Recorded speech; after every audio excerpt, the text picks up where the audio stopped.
আগামী 15ই আগস্ট জাতির একটি শোক দিবস।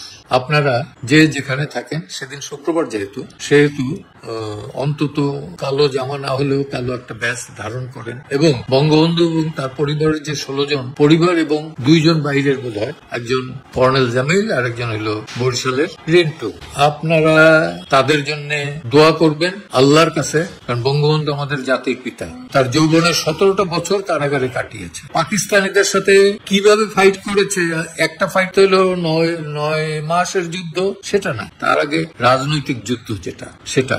অতএব যে অবস্থায় পারেন, এই প্রতিকূল অবস্থাতেই আপনারা অন্তত মসজিদে, মন্দিরে এবং ঘরে বসে হলো এই শহীদদের জন্য, পার্টিকুলারলি বঙ্গবন্ধু, বঙ্গমাতা, শেখ কামাল, আমার ভাই শেখ জামাল, শেখ নাসির, তার স্ত্রী শেখ রাসেল, তারপরে শ্রেণীবাদ সাহেব, তার নাতি বাবু বলতাম, সে বাবু, শহীদ ভাই, এদের জন্য আপনারা সবাই দোয়া করবেন। এটুকুই।